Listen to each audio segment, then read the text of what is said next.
That's the mail. Yep. Now let's see. I'm expecting a package today. Possibly, I should say. I checked the tracking and it said it was at Seed and Plum.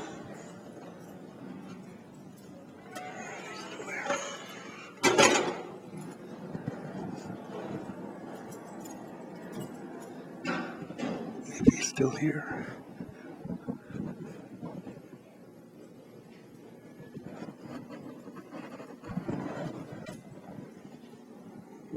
Oh, there's something there.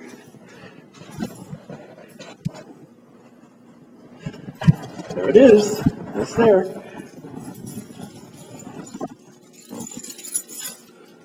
So, check the mail first. Junk mail.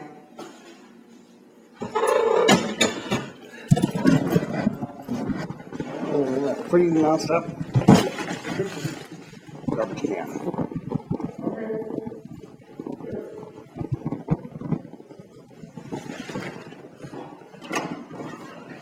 All right. Jeez, slamming doors. All right.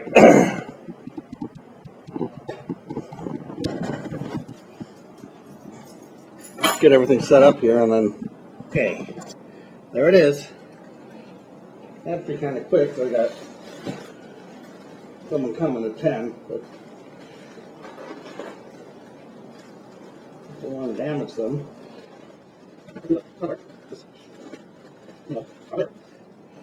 See the boxes in there already. Ow! Not sure if you can see this. Just right now, I just got the iPad on the propped up against the stand. All right. There's the boxes.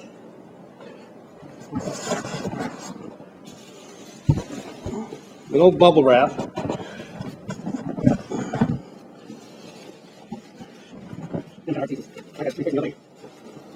I hope you're seeing it. No, you aren't. Oh, iPad. There. I think you can see it now. There we go. It's one of two of them I got. SmokeGard 90782. Then there's 907B2, which is an interconnect. See, just a no frills box. So, time to unbox. And there it is, the 90782. Now, of course, you've heard me mention that before, since I have the 810 here, which I mentioned is the battery-operated counterpart to the 907. But anyways, this is the battery-powered version of the 907A2, which was the hardwired alarm. And as you can see, they're pretty much the same size and everything. Except, you know, obviously this one has the horn, mechanical horn, and that one's got the electronic, and you know, this one's got the white test button, and this one's got the clear one since there's an LED behind there. So let's look at the back. No bracket, that's right here. Anyways.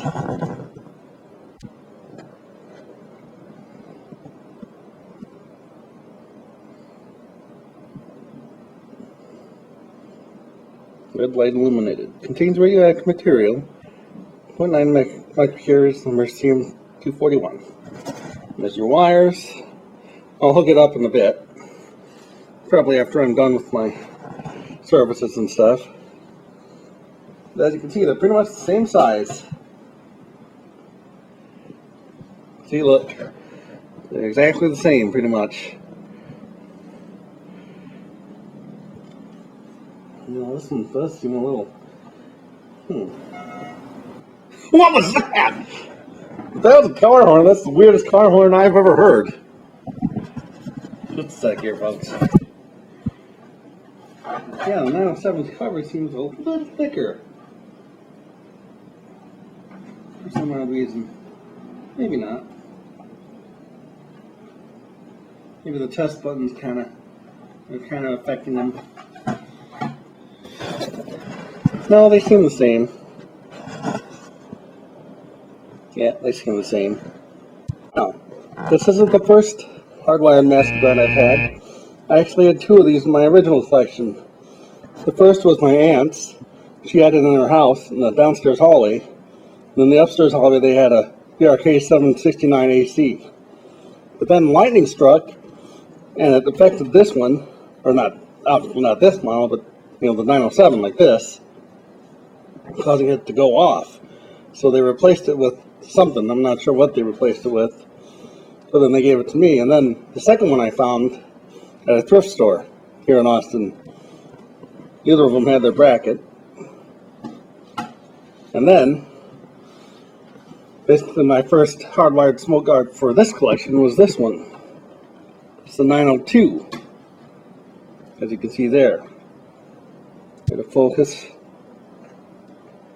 It basically looks just like the 809, except it's hardwired and it uses a horn. Or, I mean, an electromechanical horn like this, except it's a different one, as you can see. Sorry for the shakiness, but... So anyways, here's your bracket for it, which is actually a lot like that one. Let's see. Yep, a lot like that one. Obviously this one's designed different since it mates with the bottom of this one. So let's see. Nope. There we go. Let's see, you've got these little things here. So they probably go this way, maybe.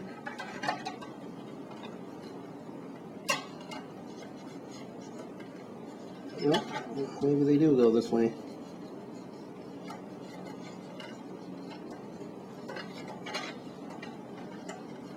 Or this way.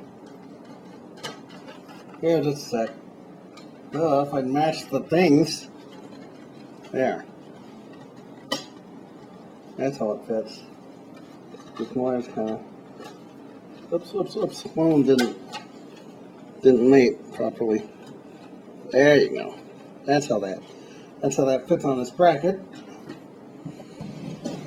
So now, here's the book. There's the manual, and this is a, let's see. This one was protected by SmokeGard smoke detectors. That's cool.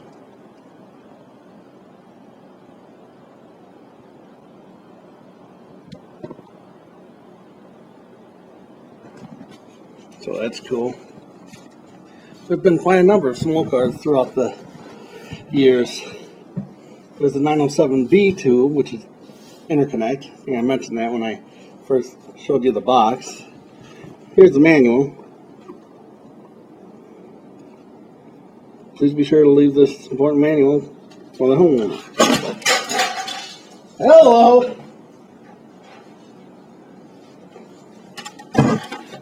Wooden box.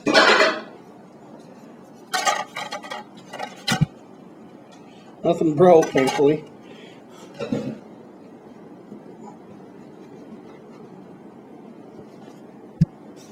Whoops! The back cover kind of came up. Come on, focus. Dual ionization principle. Ugh. I'm not going to install this, of course. Dual alarm comparator. Gives excellent protection for both fast smoldering and smoldering fire type fires. Lie! Well, I'm not sure about these, but ionizations in general. Lie!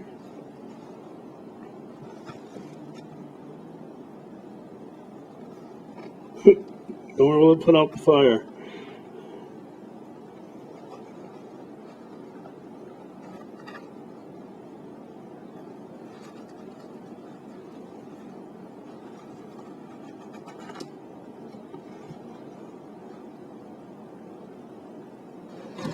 Here's your installations. Yep.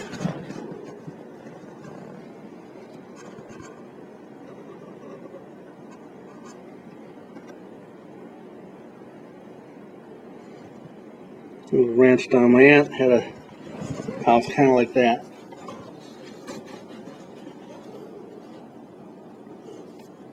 Or something like, I guess not really that style, but she had a little bedroom off of her family room like that. A little farmhouse.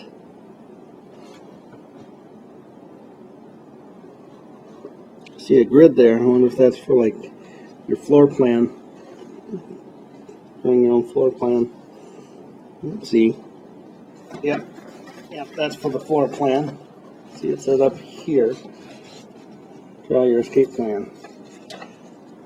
And basically, you kind of fill in the squares almost like a it's like a crossword puzzle almost. Okay. Here it shows you how to wire it. Turn off the power, remove mounting plate from the detector, fasten to the outlet box.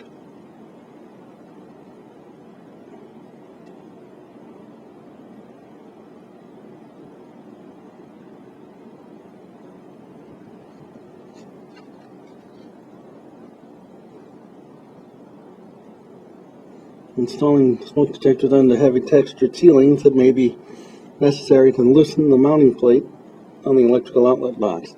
In extreme cases, it may be necessary to smooth the texture onto the unit.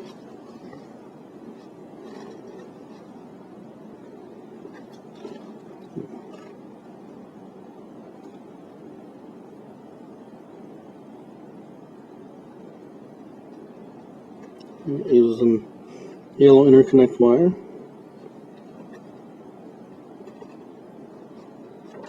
Whoop.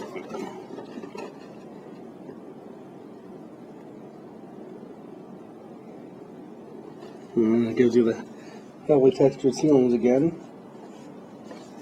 Here's your test instructions.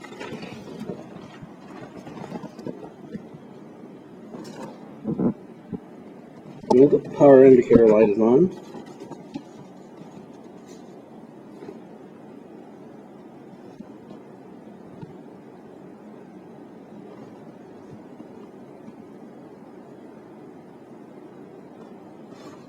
Okay, it's on one of the alarms.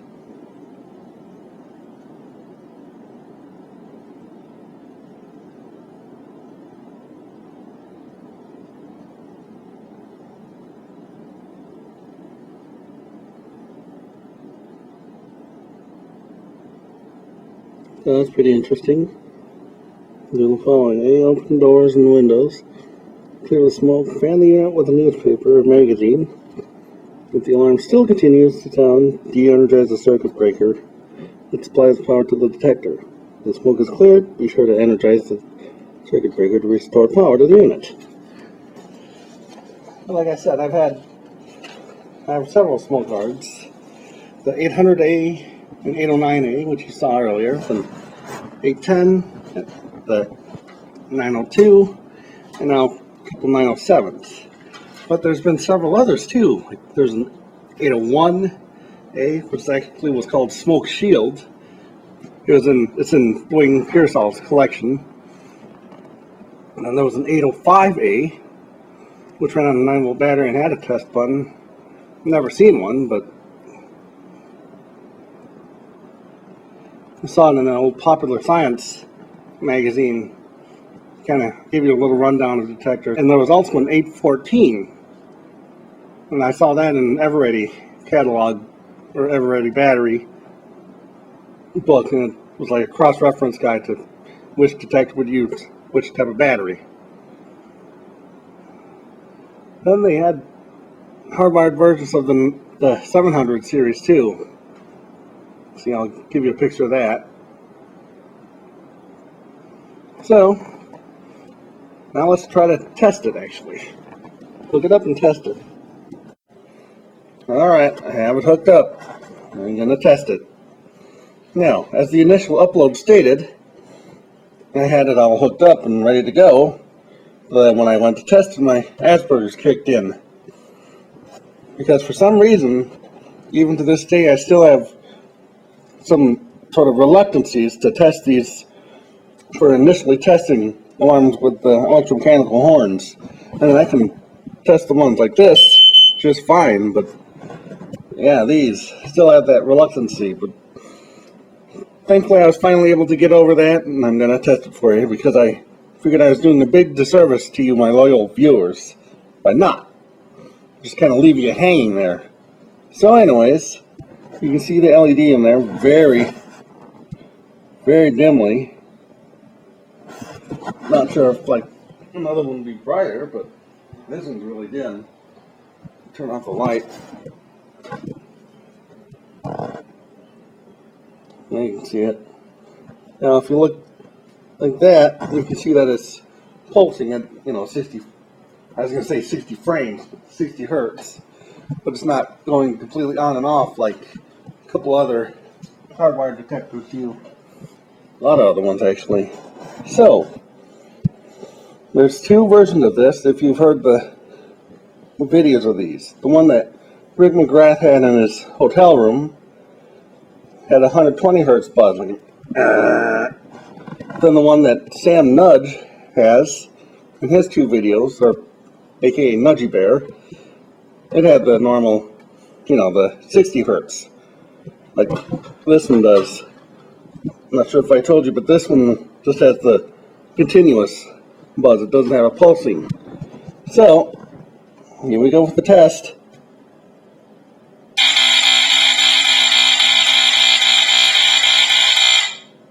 Now, as you can hear, that's quite different than like the 5.6 of the other ones you've heard. So, pretty cool. Yeah, see, you can barely see that LED in there. I think it's just a small thing. Here, just a sec.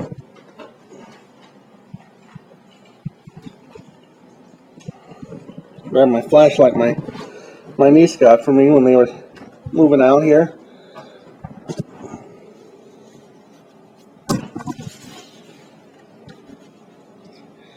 Kind of going to be tough with two.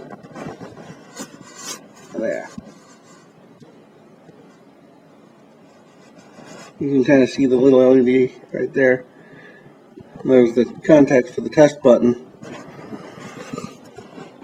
So, actually, let's get you some inside footage here.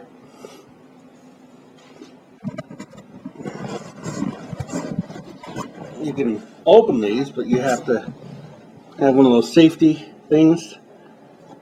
See, like that. Or not a safety thing, but just a, a Allen wrench type thing.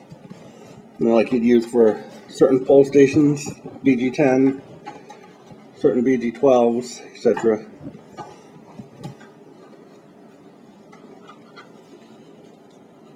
Obviously not the same size or anything, but anyways, you can see the innards of it. The wires are hooking up to the board. There's the sensor, just like the one on this. Ouch. Yeah, just like the one on that. Just like the one on this one. And yep, it's got that silver plate too. See? Right up there.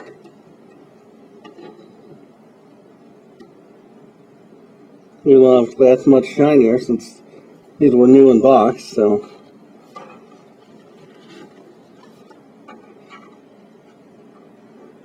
Oop. There's the horn, the Kobayashi, CLB26 or whatever. It's like the ones Firex have used, and a couple other companies. Lifesaver, Probe, Gateway Scientific. Whoa! Hello, iPad. But again, like I said, those are all continuous alarms. And this is a pulsating alarm. like this. And actually that's more of a slow 4/6 pattern. I think I mentioned that before, or not, but yeah, it's more of a slow 4/6 rather than 5/6. 5/6 is this, and 4/6 would be like my first alert here. So as you can hear, it is more like that. But there you go, 907. I'll get that one unboxed and do a test for it too. So, just a sec. Okay, I've got the other one hooked up. See, there's the first one. And here's this one. So, here we go.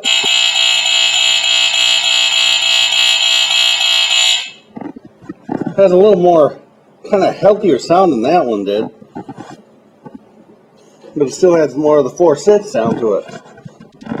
And who knows, maybe when I dropped this one yesterday, or when it fell, hello! Maybe it somehow affected the horn a little bit, but here's this one. I like the sound of them, really. Not too many alarms with the electromechanical horns had the pulsating sound. So there you go. The 907, there's the 809 and the 902.